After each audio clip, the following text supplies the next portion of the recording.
नमस्कार, आप देख रहे हैं संसद समाचार। आपके साथ मैं हूं पराक्रम सिंह शेखावत। संसद समाचार में बताएंगे आपको संसद के दोनों सदनों यानी कि लोकसभा और राज्यसभा की आज की कार्यवाही से जुड़ी हुई खास जानकारी। शुरुआत करते हैं लोकसभा के साथ। लोकसभा में सोमवार को प्रश्नकाल निर्बाध तरीके से चला। इसके बाद सदन में वर्ष 2026-27 के लिए रेल मंत्रालय के नियंत्रणाधीन अनुदान की मांगों पर चर्चा शुरू हुई। कांग्रेस ने चर्चा में भाग लेते हुए सरकार पर रेलवे से संबंधित राजस्व प्राप्तियों के लक्ष्य हासिल करने में विफल रहने का आरोप लगाया और कहा कि भारतीय रेल की वित्तीय हालत गंभीर है। चर्चा की शुरुआत करते हुए कांग्रेस सांसद तारिक अनवर ने कहा कि सरकार को स्थिति में सुधार के लिए स्पष्ट दिशा सामने रखनी चाहिए। बिहार के कटिहार से लोकसभा सदस्य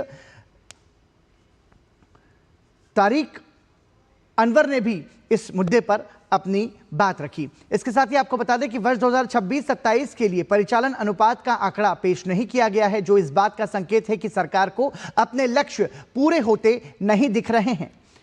उन्होंने कहा कि रेल दुर्घटनाओं को रोकने के लिए कवच प्रणाली की स्थापना के लिए जो लक्ष्य रखे गए हैं वो भी बजट आवंटन को देखते हुए दूर की कौड़ी नजर आते हैं। लोकसभा सदस्य ने दावा किया कि अमृत भारत के तहत 160 स्टेशन पर काम हो पाया है तथा इसके लिए 12,000 करोड़ रुपए के बजट आवंटन के बावजूद ये कार्य उदासीनता का शिकार है। तारिक अनवर के अनुसार रेलवे में रोजगार सृजन की कमी होना चिंताजनक है तथा युवाओं में रोष बढ़ रहा है। उन्होंने कहा, रेलवे का वित्तीय स्वास्थ्य गंभीर स्थिति में है। हमें सिर्फ सुर्खियां नहीं बल्कि स्पष्ट दिशा चाहिए। तारिक अनवर ने कहा कि भारतीय रेल देश की जीवन रेखा है और इसलिए इसे अधिक से अधिक प्रभावशाली बनाने तथा लोगों के लिए सुविधाएं बढ़ाने की जरूरत है। चर्चा में भाग लेते हुए समाजवादी पार्टी के सांसद नीरज मौर्य ने कहा कि सरकार को ट्रेनों के भीतर की स्थिति को सुधारने के लिए कदम उठाने चाहिए। उन्होंने दावा किया कि जब मैं अपने क्षेत्र आंवला ट्रेन से जाता हूं तो कई बार ट्रेन में कॉकरोच और चूहे दिखाई देते हैं। तृणमूल कांग्रेस के सांसद जून मलिया ने कहा कि पश्चिम बंगाल में रेलवे का विकास कई दूसरे राज्यों के मुकाबले कम हुआ है। उनका कहना था कि दूसरे राज्यों के लिए रेलवे बजट बहुत अधिक बढ़ता है, लेकिन पश्चिम बंगाल के लिए ऐसा नहीं होता। जून मालिया ने कहा कि हम चैरिटी नहीं चाहते, लेकिन हम उचित हिस्सेदारी चाहते हैं। भारतीय जनता पार्टी के सांसद गणेश सिंह ने चर्चा में भाग लेते हुए यह भी कहा कि पिछले 10 से 11 वर्षों में रेलवे ने जो प्रगति की है उसके लिए प्रधानमंत्री नरेंद्र मोदी और रेल मंत्री अश्विनी वैष्णव का धन्यवाद किया जाना चाहिए। उनका कहना था कि रेलवे में जो असंभव दिख रहा था वो संभव हो गया। कांग्रेस सदस्य तारिक अनवर की एक टिप्पणी का हवाला देते हुए उन्होंने कहा कि आगामी वित्त वर्ष में रेलवे की राजस्व प्राप्तियां 3,20,500 करोड़ रुपए होंगी। कुल राजस्व व्यय 2,99,500 करोड़ रुपए का है। वो तारिक अनवर किस आधार पर कह रहे हैं कि राजस्व प्राप्ति में कमी आई है? उन्होंने कहा कि 2014 के बाद 34,000 किलोमीटर से अधिक रेलवे पटरी बिछाई गई। भाजपा की सांसद ने कहा कि आज कश्मीर भी रेल के नेटवर्क से जुड़ चुका है। उन्होंने कहा, भारत अब विश्व का दूसरा सबसे बड़ा माल परिवहन नेटवर्क बन गया है। सांसद गणेश सिंह ने कहा कि रेल सुरक्षा को मजबूत करने के लिए 1 लाख करोड़ रुपए से अधिक का प्रावधान किया गया है, जिसके तहत कई पहल की गई हैं। उनके मुताबिक प्रधानमंत्री नरेंद्र मोदी की अगुवाई वाली सरकार पूंजीगत व्यय और अन्य कई पैमानों पर पूर्ववर्ती संयुक्त प्रगतिशील गठबंधन सरकार से कहीं ज्यादा आगे है। भाजपा सांसद ने कहा कि पूर्वोत्तर भारत को रेलवे संपर्क से जोड़ने के लिए व्यापक प्रयास किए गए हैं और इस क्षेत्र में 1 लाख करोड़ रुपए से अधिक की परियोजनाएं प्रगति पर हैं। सांसद गणेश सिंह ने अपने संसदीय क्षेत्र सतना में रेलवे से संबंधित कुछ मांगे भी रखी। जनता दल यूनाइटेड के कौशलेंद्र कुमार ने वर्ष 2026-27 के लिए रेल मंत्रालय के नियंत्रणाधीन अनुदान की मांगों पर चर्चा में भाग लेते हुए सरकार से वरिष्ठ नागरिकों, पत्रकारों, दिव्यांगजनों और 50 वर्ष से अधिक उम्र की महिलाओं और 55 साल से अधिक आयु के पुरुषों के लिए रेल किराए में छूट को बहाल करने की मांग की। इन वर्गों के लिए ट्रेन किराए में ये छूट कोविड-19 महामारी के दौरान रेल मंत्रालय ने बंद कर दी थी। उन्होंने रेल मंत्री से मांग की कि इन वर्गों को रेल किराए में कोविड-19 महामारी से पहले जो छूट दी जाती थी उसे फिर से शुरू करने पर विचार करने की जरूरत है। तृणमूल कांग्रेस की सांसद जून मालिया ने भी रेल किराए में ये छूट बहाल करने की मांग रखी। कांग्रेस के बेनी बेहनान ने कहा कि कोरोना काल के दौरान कई ट्रेनों के कई ठहराव यानी कि जो स्टॉपेज होते हैं वो बंद कर दिए गए थे, जिन्हें अब तक फिर से शुरू नहीं किया गया है। उन्होंने इन ठहराव को बहाल करने की मांग की। कांग्रेस सांसद ने केरल में रेल परियोजनाओं के कार्यान्वयन में देरी होने का दावा करते हुए कहा कि राज्य के लोग समान व्यवहार की उम्मीद करते हैं। उन्होंने कहा कि आप केवल रेल मंत्री ही नहीं हैं, बल्कि भारतीय रेलवे की चीफ लोको पायलट हैं, आप प्रिंसिपल चीफ ऑपरेटिंग मैनेजर हैं, आप प्रिंसिपल सिग्नल और टेलीकम्युनिकेशन इंजीनियर हैं, आप पूरी रेल प्रणाली को नियंत्रित करते हैं। कांग्रेस सांसद ने कहा, रेलवे में 2 सिग्नल होते हैं, एक है रेड सिग्नल और दूसरा है ग्रीन सिग्नल। रेड सिग्नल होने पर ट्रेन आगे नहीं बढ़ती है। केरल में हमें केवल रेड सिग्नल दिखता है। उन्होंने कहा कि मैं माननीय मंत्री से आग्रह करता हूं कि केरल में रेड सिग्नल को बंद कर ग्रीन सिग्नल ऑन किया जाए। उनकी इस टिप्पणी पर सदन में बैठे रेल मंत्री अश्विनी वैष्णव और सत्ता पक्ष सहित विपक्ष के कुछ सदस्य भी हंसते हुए नजर आए। शिवसेना उबाठा के अरविंद सावंत ने मुंबई की लोकल ट्रेनों में यात्रियों की अत्यधिक भीड़ का हवाला देते हुए कहा कि मुंबई उपमहानगरीय रेल नेटवर्क के तहत जब तक 6 लाइन नहीं बनेगी इस समस्या का समाधान नहीं होगा। उन्होंने इस समस्या के समाधान के लिए एलिवेटेड ट्रेन चलाने पर भी रेल मंत्री से विचार करने का आग्रह किया। सांसद अरविंद गणपत सावंत ने कोंकण रेलवे का मध्य रेलवे में विलय करने की मांग भी रखी। उन्होंने रेलवे स्टेशन का नाम बदले जाने संबंधी मुद्दा उठाते हुए कहा कि 2024 के महाराष्ट्र विधानसभा चुनाव से पहले यह जोर शोर से प्रचार किया गया था कि रेल मंत्रालय ने मुंबई के कई स्टेशन के नाम बदल दिए हैं। अरविंद सावंत ने दावा किया कि करी रोड स्टेशन का नाम लालबाग का राजा के नाम पर लालबाग आज तक नहीं किया गया। उन्होंने घोषणा में शामिल कई अन्य स्टेशन के नाम भी अब तक नहीं बदले जाने का उल्लेख किया। राकंपा शरद चंद्र पवार के अमर शरदराव काले ने महाराष्ट्र में कोरोना काल में कई रेलवे स्टेशन पर ट्रेनों में के ठहराव बंद किए जाने का उल्लेख किया। उन्होंने इन्हें फिर से चालू करने की मांग रखी। शिवसेना के श्रीरंग अप्पा बारने ने रेल मंत्रालय के लिए अनुदान की मांगों का समर्थन करते हुए मुंबई लोकल रेल नेटवर्क में लाइन बढ़ाने में कई चुनौतियां होने का हवाला देते हुए भूमिगत या एलिवेटेड रेल लाइन बिछाने की मांग रखी। तो वहीं तेलुगु देशम पार्टी के जीएम हरीश बालीयोगी ने कहा कि अनुदान की मांगों में रेलवे के आधुनिकीकरण, विस्तारीकरण और क्षमता निर्माण पर जोर दिया गया है। उन्होंने रेल कनेक्टिविटी अंतिम छोर तक पहुंचाने और इसे प्राथमिकता दिए जाने की जरूरत बताई। उन्होंने भोपाल के रानी कमलापति रेलवे स्टेशन की तर्ज पर देश के अन्य रेलवे स्टेशन का नाम भी सार्वजनिक निजी भागीदारी यानी कि पीपीपी के तहत आधुनिकीकरण करने की मांग की। रेलवे में मुख्य सुरक्षा अधिकारी के रूप में अपने कार्यकाल का उल्लेख करते हुए भाजपा के एक सांसद ने सोमवार को लोकसभा में कहा कि रेल मंत्री अश्विनी वैष्णव के नेतृत्व में रेलवे का तकनीक आधारित माफ कीजिएगा और भविष्योन्मुखी विकास हो रहा है। भारतीय जनता पार्टी के सदस्य विष्णुदयाल राम ने चर्चा में भाग लेते हुए कहा, मैंने रेलवे में मुख्य सुरक्षा अधिकारी के रूप में काम किया है।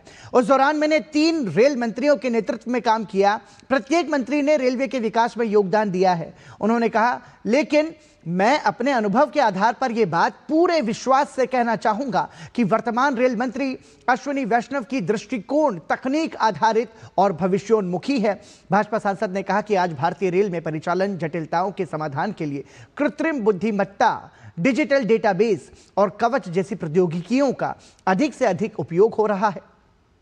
इनके परिणाम स्वरूप रेल यातायात अपेक्षाकृत सुरक्षित हुआ है। उन्होंने कहा कि दिसंबर 2025 तक देश में 164 वंदे भारत ट्रेन 274 से अधिक जो ट्रेन है वो एक तरीके से जो बढ़ाई गई हैं वो बहुत ही बेहतर और महत्वपूर्ण काम किया गया है। साथ ही सुरक्षा और आधुनिकीकरण और यात्री सुविधाओं पर भी लगातार ध्यान दिया जा रहा है। उन्होंने कहा कि सप्रसंग के शासन में 2004 से 2014 तक औसतन प्रतिदिन केवल 4.2 किलोमीटर रेल पटरी बिछाई जाती थी और आज रोजाना औसतन 14.5 किलोमीटर पटरी बिछाई जा रही है। उन्होंने कहा कि पिछले करीब 1 दशक में 31,000 किलोमीटर से अधिक रेल पटरी बिछाई गई है। दक्षिण दिल्ली से सांसद बिधूड़ी ने कहा कि 2009 से 2014 तक दिल्ली का रेल बजट औसतन हर साल 96 करोड़ रुपए उसको मिलते थे, लेकिन अकेले इस साल के बजट में दिल्ली के लिए 2,711 करोड़ रुपए का बजट आवंटन किया गया है। वहीं कांग्रेस की सांसद कुमारी शैलजा ने दावा किया कि इस बार का बजट विशेष रूप से रेलवे के मामले में सबका साथ सबका विकास की सरकार की सोच पर खरा नहीं उतर पाया है।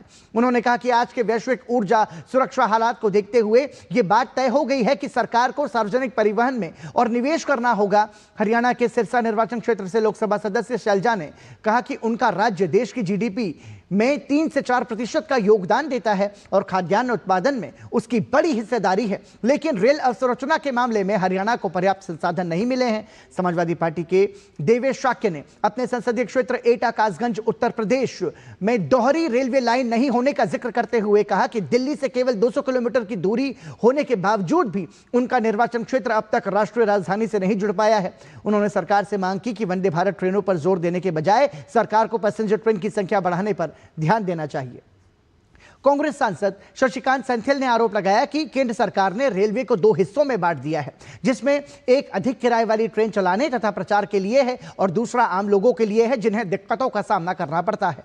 उन्होंने वर्ष 2026-27 के लिए रेल मंत्रालय के नियंत्रणाधीन अनुदान की मांगों पर चर्चा में भाग लेते हुए यह भी कहा कि सरकार को आम लोगों के लिए रेलवे पर विशेष ध्यान देना चाहिए। सेंथिल ने कहा, इस सरकार ने दो रेलवे का निर्माण कर दिया है। एक रेलवे को हम देखते हैं कि नई ट्रेनों को हरी झंडी दिखाई जाती है और खूब प्रचार होता है। दूसरा रेलवे वो है जिसमें आम लोगों को दिक्कतों का सामना करना पड़ता है। उनका कहना था कि आम लोगों से जुड़े रेलवे पर ध्यान देने की जरूरत है। सेंथिल ने दावा किया कि अमृत भारत परियोजना की खूब बात होती है, लेकिन तमिलनाडु में स्टेशन पर लोगों को दिक्कतों का सामना करना पड़ रहा है। उन्होंने कहा कि सिर्फ बजट आवंटन की बात होती है, लेकिन क्रियान्वयन की बात नहीं होती। चर्चा में भाग लेते हुए समाजवादी पार्टी के सांसद धर्मेंद्र यादव ने तंज कसते हुए कहा कि वर्तमान सरकार की घोषणाओं का मुकाबला कोई पहले भी नहीं कर पाया और आगे भी नहीं कर पाएगा। उन्होंने आरोप लगाया कि उत्तर प्रदेश के रेलवे बजट को लगातार कम किया जा रहा है। माकपा नेता अमरा राम ने कहा कि सीकर की जनता और खाटू श्याम जी के दर्शन के लिए जाने वाले लोगों की सुविधा के लिए नई ट्रेनें चलाई जानी चाहिए। तो ये थी लोकसभा से जुड़ी हुई खबरें और आइए अब आपको बताते हैं राज्यसभा में की कार्यवाही में आज क्या कुछ खास हुआ। तो आपको बता दें कि लोकसभा के बाद राज्यसभा की बात करें तो राज्यसभा में आज अनुदान के अनुपूरक मांगों और उससे जुड़े विनियोग विधेयक पर चर्चा हुई। चर्चा में भाग लेते हुए कांग्रेस सदस्य शक्ति सिंह गोहिल ने रसोई गैस की कमी नहीं होने का दावा करने के लिए सरकार को आड़े हाथों लिया। गोहिल ने प्रश्न किया कि देश भर में एलपीजी सिलेंडर्स के लिए लोगों की लाइनें क्या विपक्ष के कहने पर लगी हैं। चर्चा में भाग लेते हुए भाजपा सांसद अरुण सिंह ने दावा किया कि पश्चिम एशिया की वर्तमान स्थिति को देखते हुए भारत सरकार ने तेल एवं गैस संकट से बचने के लिए समय रहते कई कदम उठाए हैं तथा प्रधानमंत्री नरेंद्र मोदी की पहल के कारण भारतीय तेल टैंकर्स को हॉर्मोज जल डमरू मध्य से बिना किसी बाधा के गुजरने की सुविधा प्रदान की गई है। द्रमुक सदस्य पी विल्सन ने आरोप लगाया कि तमिलनाडु सहित विपक्षी दलों द्वारा शासित राज्यों के साथ भेदभाव किया जा रहा है और उनका बकाया केंद्र जारी नहीं कर रहा है। आम आदमी पार्टी के सदस्य राघव चड्ढा ने आयकर रिटर्न से जुड़ा मुद्दा उठाया और कहा कि पति पत्नी को एक इकाई माना जाना चाहिए। बीजू जनता दल के मुजीबुल्लाह खान ने ओडिशा के लिए विशेष पैकेज की मांग करते हुए कहा कि उसके 12 जिले प्राकृतिक आपदाओं से सबसे अधिक प्रभावित होते हैं। राजद के मनोज कुमार झा ने कहा कि श्रम एवं रोजगार सहित कई ऐसे महत्वपूर्ण मंत्रालय हैं जिनके आवंटन लगभग स्थिर हैं, जबकि देश की बड़ी आबादी इन मंत्रालयों से ही संबंधित है। अन्ना द्रमुक सदस्य एम थंबेदुरई ने तमिलनाडु सरकार पर निशाना साधा और आरोप लगाया कि वो भ्रष्टाचार में लिप्त है। इस पर द्रमुक सदस्यों ने आपत्ति जताई। माकपा सदस्य जॉन विकास ने देश भर में रसोई गैस की कमी के कारण लोगों को परेशानी हो रही है और कोविड जैसी स्थिति बन गई है, ऐसा बयान अपने वक्तव्य में दिया। उन्होंने आरोप लगाया कि रसोई गैस की कालाबाजारी और जमाखोरी हो रही है। समाजवादी पार्टी के रामजी लाल सुमन ने उत्तर प्रदेश के आलू किसानों की समस्याओं का जिक्र किया और उनके लिए नीति बनाने की मांग की। मनोनीत सदस्य सुधा मूर्ति ने कहा कि पश्चिम एशिया की स्थिति के कारण देश में गैस की समस्या पैदा हुई है। शिवसेना के मिलिंद मुरली देवरा ने कहा कि पश्चिम एशिया में हो रहे संघर्ष का असर दुनिया के विभिन्न देशों के साथ साथ भारत पर भी पड़ रहा है, लेकिन कोविड की तरह ही हम इस संकट का भी उपयोग अवसर के तौर पर कर सकते हैं। भाजपा के संजय सेठ ने कहा कि ईरान और इजराइल अमेरिका युद्ध तथा यूक्रेन रूस युद्ध के कारण तेल और गैस के कारखाने बंद हो रहे हैं, लेकिन प्रधानमंत्री नरेंद्र मोदी की विदेश नीति के कारण भारत में घबराहट की स्थिति नहीं है, बल्कि हमारे 2 जहाज ईरान के होर्मुज से गैस लेकर भारत आ रहे हैं। आम आदमी पार्टी के सांसद संजय सिंह ने जानना चाहा कि देश में गैस सिलेंडर्स की किल्लत कैसे हो गई। उन्होंने इस संकट के लिए प्रधानमंत्री नरेंद्र मोदी को जिम्मेदार ठहराया। उन्होंने कहा कि ईरान भारत का परंपरागत मित्र है। बीजू जनता दल के निरंजन बीशी ने कहा कि विकास की बड़ी बड़ी बातें तो की जाती हैं, लेकिन अनुसूचित जाति, जनजाति और अन्य पिछड़ा वर्ग समुदाय के लोगों की समस्याएं आज भी दूर नहीं हो पाई हैं और वो विकास की दौड़ में पीछे हैं। भाजपा के सिकंदर कुमार ने कहा कि चालू खाते का घाटा लगातार कम हो रहा है और ये वित्तीय अनुशासन महत्वपूर्ण है। आम आदमी पार्टी की स्वाति मालीवाल ने कहा कि राज्यों को राशि आवंटित होती है, लेकिन आपात स्थिति में एम्बुलेंस सेवा उपलब्ध नहीं होती। गांवों में आज भी चारपाई पर मरीज को डाल के ले जाया जाता है।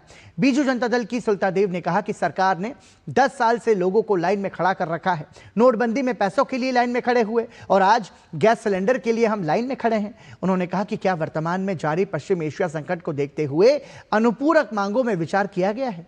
उन्होंने कहा जो देश बरसों से हमारा मित्र रहा है, उसके सर्वोच्च नेता को ही नहीं मारा गया बल्कि 245 बच्चियों तक को मार डाला गया, फिर भी न जाने किस देश के दबाव में हमने मौन साधे रखा है। चर्चा में वाईएसआर कांग्रेस पार्टी के एस निरंजन रेड्डी, भाकपा के संतोष कुमार पी, राष्ट्रवादी कांग्रेस पार्टी शरद पवार की फौजिया खान, भाजपा के रामभाई मोकारिया और घनश्याम तिवारी ने भी हिस्सा लिया। चर्चा अधूरी रही। इससे पहले सुबह शून्यकाल में तृणमूल कांग्रेस के सदस्यों ने निर्वाचन आयोग द्वारा पश्चिम बंगाल के शीर्ष अधिकारियों को पद से हटाए जाने का विरोध करते हुए सदन से बहिर्गमन कर दिया। शून्यकाल शुरू होने पर तृणमूल कांग्रेस के डेरेक ओब्रायन ने यह मुद्दा उठाया और कहा कि उनकी पार्टी आयोग के इस कदम का विरोध करती है और दिन भर के लिए सदन से बहिर्गमन कर रही है। इस पर संसदीय कार्य मंत्री किरेन रिजिजू ने तृणमूल कांग्रेस पर निशाना साधते हुए कहा कि निर्वाचन आयोग एक संवैधानिक निकाय है और उसके फैसले से सरकार का कोई लेना देना नहीं है। इसके बाद सदस्यों ने आसन की अनुमति से लोक महत्व से जुड़े हुए अपने अपने मुद्दे उठाए। कांग्रेस अध्यक्ष और राज्यसभा में नेता प्रतिपक्ष मल्लिकार्जुन खड़गे ने देश में रसोई गैस यानी कि एलपीजी की कथित कमी पर चिंता जताते हुए सरकार पर आरोप लगाया कि वो संकट को रोकने और कालाबाजारी पर नियंत्रण के लिए समय रहते कदम उठाने में नाकाम रही। इस पर सदन के नेता और केंद्रीय मंत्री जेपी नड्डा ने पलटवार करते हुए कहा कि विपक्ष, विशेषकर कांग्रेस, संकट के समय सरकार के साथ खड़ा होने के बजाय देश में अराजकता फैलाने की कोशिश कर रही है। यह मुद्दा उठाते हुए मल्लिकार्जुन खड़गे ने कहा कि पश्चिम एशिया में जारी संघर्ष के कारण देश में एलपीजी का संकट पैदा हो गया तथा इसका असर गरीब और कमजोर वर्ग के साथ साथ मध्यम वर्ग और आम परिवारों, रेस्टोरेंट, छात्रावासों और व्यावसायिक उपयोगकर्ताओं पर भी पड़ रहा है। मल्लिकार्जुन खड़गे ने कहा कि इसके बावजूद सरकार ने पहले से कोई तैयारी नहीं की, जिसके कारण अब देश के कई क्षेत्रों में समस्या पैदा हो गई है। उन्होंने आरोप लगाया कि इस संकट ने सरकार के खराब प्रबंधन और त्रुटिपूर्ण विदेश नीति को उजागर कर दिया है। मल्लिकार्जुन खड़गे ने के आरोपों पर पलटवार करते हुए जेपी नड्डा ने कहा कि यह दुर्भाग्यपूर्ण है कि संकट की इस घड़ी में भी विपक्ष, खासकर कांग्रेस, इस मुद्दे पर राजनीति कर रहा है। उन्होंने कहा कि वो देश के शांतिप्रिय लोगों को उकसा रहे हैं। संकट की स्थिति में देश के साथ खड़ा होने के बजाय वो देश में अराजकता फैलाने की कोशिश कर रहे हैं। संसदीय कार्य मंत्री किरेन रिजिजू ने कहा कि जब लोकसभा में पेट्रोलियम मंत्री ने इस मुद्दे पर स्थिति स्पष्ट की थी, तब विपक्षी सदस्यों ने उनकी बात नहीं सुनी और अब वो इस मुद्दे को यहां उठा रहे हैं। आईयूएमएल के हारिस बीरन ने सरकार से गंभीर रूप से बीमार और लाइलाज मरीजों की देखभाल और उनके जीवन के सम्मानपूर्वक अंत के लिए कानून बनाने की मांग की। उन्होंने कहा कि पिछले 2 दशकों में विधि आयोग की कई रिपोर्ट और उच्चतम न्यायालय के निर्देशों के बावजूद संसद ने इस मुद्दे पर अब तक कोई कानून नहीं बनाया है। कांग्रेस की सांसद रंजीत रंजन ने देश के कई सरकारी स्कूल्स में छात्राओं के लिए अलग शौचालय नहीं होने पर चिंता जाहिर करते हुए सरकार से स्कूलों में स्वच्छता सुविधाओं का तत्काल सर्वेक्षण कराने और हर स्कूल में छात्राओं के लिए अलग से शौचालय की व्यवस्था सुनिश्चित करने की मांग की। उन्होंने कहा कि वर्ष 2024-25 के एक सर्वे के अनुसार देश में करीब 14.72 लाख सरकारी विद्यालय हैं, लेकिन कई सरकारी विद्यालयों में छात्राओं के लिए अलग से शौचालय की व्यवस्था तक नहीं है। भारतीय जनता पार्टी के घनश्याम तिवारी ने जयपुर से सीकर होकर बीकानेर तक के लिए एक वंदे भारत ट्रेन चलाने की मांग करते हुए कहा कि इससे वहां के कारोबारियों, विद्यार्थियों और पर्यटकों को बहुत लाभ होगा। मनोनीत सदस्य सुधा मूर्ति ने सरकार से कर्नाटक के रायचूर जिले में अखिल भारतीय आयुर्विज्ञान चिकित्सा संस्थान एम्स स्थापित करने का आग्रह करते हुए कहा कि उत्तर कर्नाटक लंबे समय से विकास की बाट जो रहा है, वहां स्वास्थ्य ढांचे की स्थिति काफी कमजोर है।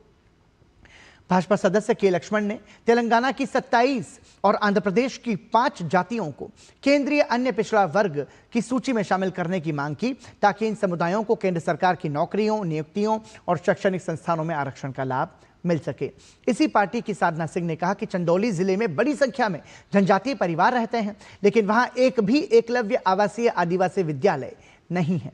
भाजपा की ही रेखा शर्मा ने पंजाब के युवाओं में मादक पदार्थों की बढ़ती लत का मुद्दा उठाया और सरकार से इस संबंध में कठोर कदम उठाने की मांग रखी। जब रेखा ने यह मुद्दा उठाया तो सदन में मौजूद आम आदमी पार्टी के सदस्यों ने इसका विरोध जताया। बीजू जनता दल के निरंजन बिशी ने ओडिशा के बोलांगीर जिले में सैनिक स्कूल स्थापित करने की मांग की। आम आदमी पार्टी के सदस्य संदीप पाठक ने रेलवे टिकट कंफर्म नहीं हो पाने की समस्या उठाते हुए कहा कि रेलवे को लेकर आम लोगों की समस्याओं का कारण कहीं ना कहीं अवसंरचना में कमी है। भाजपा के सांसद संजय सेठ ने देश में कैंसर के मामलों में वृद्धि पर चिंता जताते हुए सरकार से आयुष्मान भारत योजना में इस रोग के मरीजों के इलाज के लिए विशेष व्यवस्था करने की मांग की। कांग्रेस के प्रमोद तिवारी ने कहा कि 4 महीने पहले जीएसटी घटाया गया था, लेकिन उत्पादों का उत्पादन कुछ इस तरह बढ़ाया गया कि करीब 200 उत्पादों में जीएसटी दरें बढ़ गई हैं। उन्होंने कहा कि साबुन, शैम्पू, तेल से लेकर गैस सिलेंडर्स तक का दाम बढ़ गया है। डॉलर की तुलना में रुपया कई गुना नीचे गिर चुका है और पश्चिम एशिया में जारी संकट का असर भी पड़ रहा है। भाजपा की मेधा विश्राम कुलकर्णी ने कहा कि सूचना का अधिकार अधिनियम लागू हुए 17 वर्ष हो गए हैं, लेकिन निरक्षरता दूर नहीं हुई है। उन्होंने कहा कि सूचना का अधिकार नीति में अगर सुधार किया जाए तो अधिक से अधिक बच्चों को विद्यालयों में प्रवेश दिया जा सकता है। शून्यकाल में ही भाजपा के महाराजा संजोबा, लेशंबा और जग्गेश ने भी अपने अपने मुद्दे उठाए। इससे पहले उच्च सदन की बैठक शुरू होने पर सभापति सीपी राधाकृष्णन ने घोषणा की कि राज्यसभा की बैठकें 19 और 20 मार्च को नवरात्रि, गुड़ी पड़वा और रमजान जैसे त्योहारों के कारण नहीं होंगी और इसकी भरपाई के लिए 28 और 29 मार्च को सदन की बैठकें होंगी। उच्च सदन में पूर्व मुख्य न्यायाधीश रंजन गोगोई को उनका 6 वर्षीय कार्यकाल की समाप्ति पर उन्हें विदाई दी गई। सभापति सीपी राधाकृष्णन ने पूरे सदन की ओर से गोगोई को भविष्य के लिए शुभकामनाएं देते हुए कहा कि उन्हें विश्वास है कि वो अपने लंबे और गौरवशाली करियर की तरह ही समर्पण, ईमानदारी और सेवा भावना के साथ आगे भी विभिन्न भूमिकाओं में देश की सेवा करते रहेंगे। कई सदस्यों ने विशेष उल्लेख के जरिए भी लोक महत्व से जुड़े अपने अपने मुद्दे उठाए। तो ये थी संसद के उच्च सदन यानी कि राज्यसभा की सदन की आज की कार्यवाही से जुड़ी हुई महत्वपूर्ण जानकारी। इसी के साथ संसद समाचार में आज के लिए इतना ही। नमस्कार।